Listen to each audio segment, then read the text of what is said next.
Bienvenue dans le didacticiel du calculateur de coûts élégant pour les éléments de base expliqués dans cette vidéo.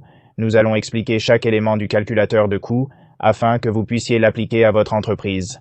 Si vous êtes nouveau dans le calculateur de coûts élégant, c'est un calculateur de coûts où les utilisateurs peuvent cliquer sur différents produits et services que vous avez et qui les intéressent, et à la fin de la journée, obtenir un devis, un prix total, une estimation, peu importe comment vous voulez l'appeler. Ils peuvent cliquer sur le bouton de liste détaillée, obtenir une impression de style de facturation. Il y a quelque chose qu'ils peuvent faire. Vous pouvez le lier à Stripe et PayPal si vous le souhaitez. Ils peuvent s'envoyer le devis par email en mettant leurs coordonnées. Vous pouvez le forcer pour pouvoir désactiver le prix total ici et le masquer afin qu'ils soient obligés de cliquer dessus afin de connaître le prix total. Cela peut être un aimant à prospect. Vous pouvez même l'intégrer à Zapier et créer une automatisation. Il y a des coupons, il y a une fonction de coupons, il y a pas mal de fonctionnalités de nos jours qui font que ce n'est pas seulement un calculateur de coûts, c'est plus que ça. Mais la vidéo d'aujourd'hui va se concentrer sur ce qu'est chaque élément et comment vous pouvez le lier à votre entreprise. Parce que ce n'est pas seulement pour une entreprise de développement web, vous pouvez le faire si vous êtes une entreprise de nettoyage, une entreprise d'impression de t-shirts, une entreprise de location de voitures, une rédaction de contenu, un photographe, un DJ, une salle de mariage. Nous avons constaté ce phénomène dans tous les types de cas d'utilisation.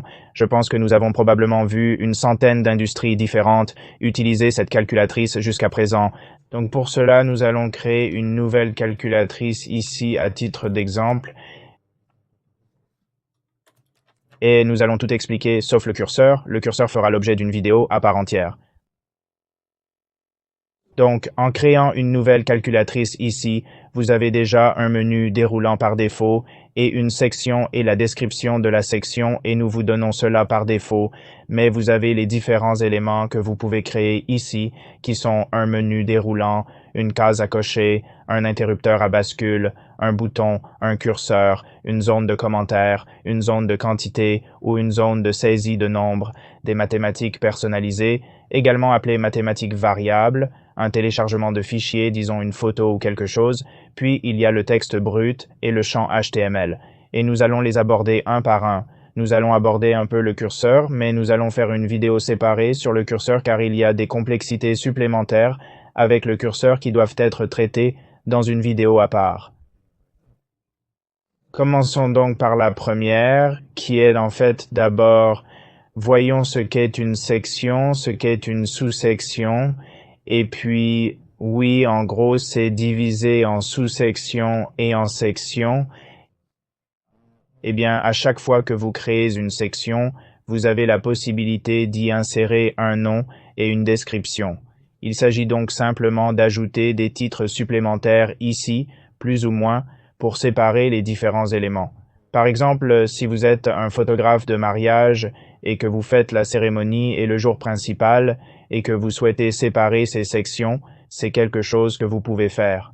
Si vous êtes une entreprise d'impression de t-shirts et que vous souhaitez aborder les bases dans une section, puis parler d'autres choses dans une autre section, c'est une autre raison pour laquelle vous les utiliseriez et procéderiez de cette façon. Les sections ont leurs paramètres dans cette boîte de dialogue ici. Et puis la calculatrice elle-même a un niveau de calculatrice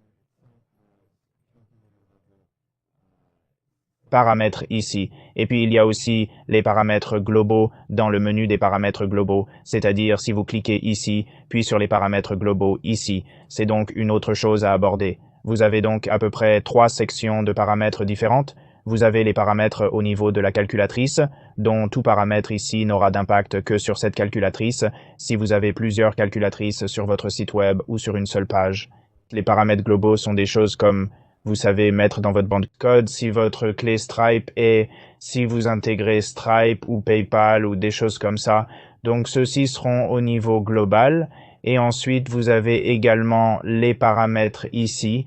Et ensuite, chaque élément lui-même, si vous l'ouvrez, il y a aussi des paramètres avancés ainsi que ces paramètres. Leur impact uniquement sur l'élément lui-même. Alors, donc fondamentalement, je suppose que nous pouvons entrer un peu dans les détails sur les paramètres de la calculatrice. les champs de formulaire et les styles d'éléments sont fondamentalement juste l'apparence de la calculatrice de coûts. Donc, par exemple, le style numéro 1, les titres sont sur le côté gauche, et le style numéro 2, celui-ci ici va être en pleine largeur et le titre va être en haut. C'est donc juste un moyen de placer votre souris sur l'icône en forme d'œil pour avoir un aperçu de la différence entre chaque style. Nous avons le bouton d'information ici, Infobulle, pour expliquer un peu ce que fait chaque paramètre.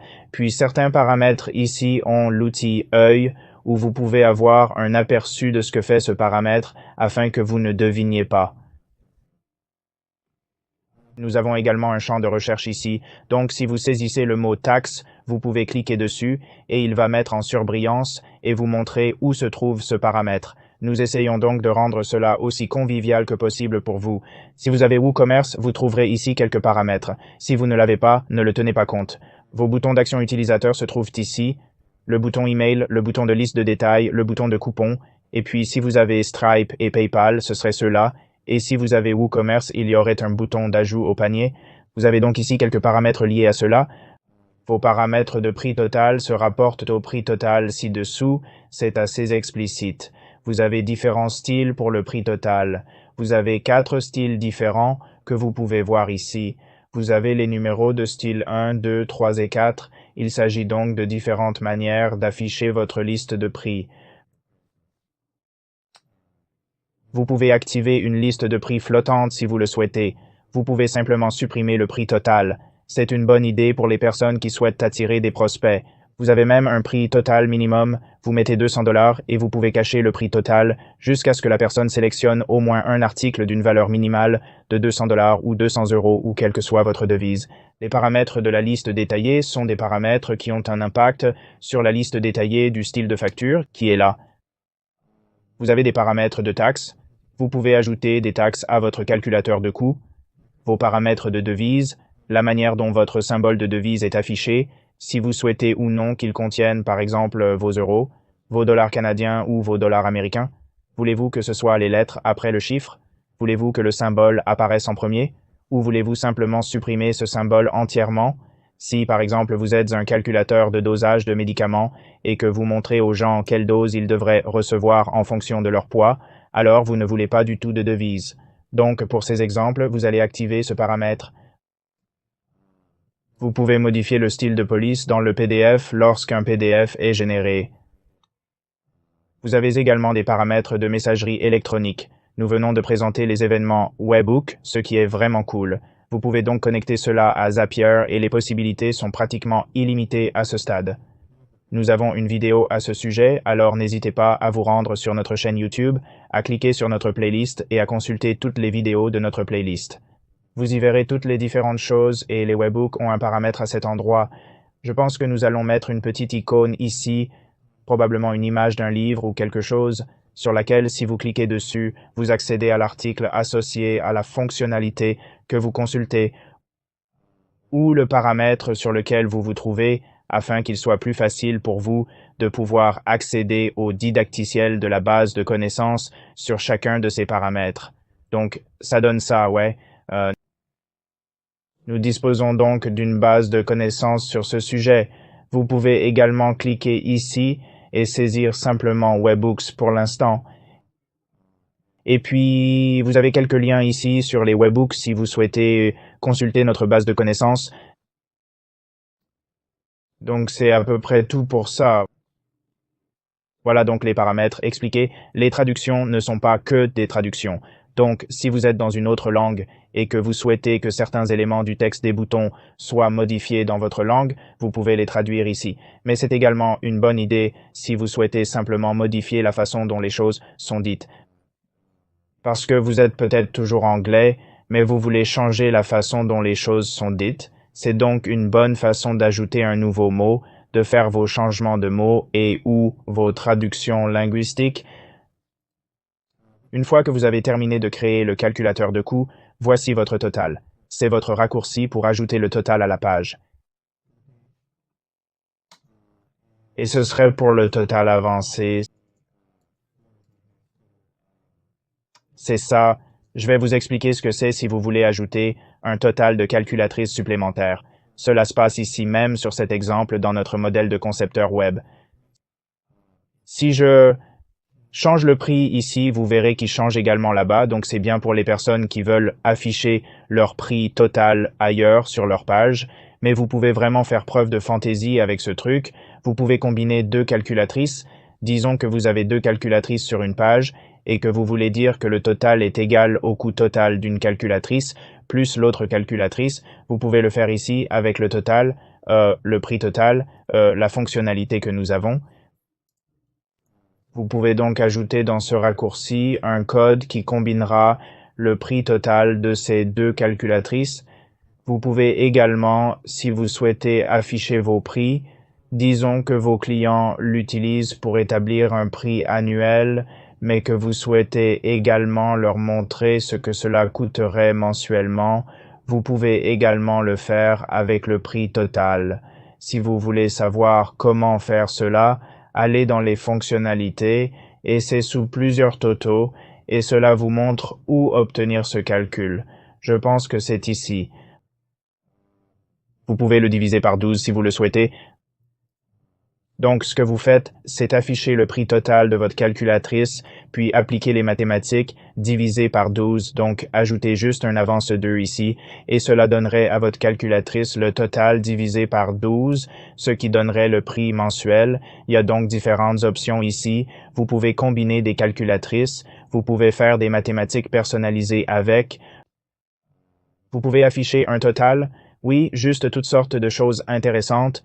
Donc, juste pour que nous ayons différentes pages ici sur les différentes fonctionnalités que nous avons et que vous ayez une idée de la façon de les utiliser. Et parfois, il y a aussi une vidéo en bas ici expliquant comment cela fonctionne.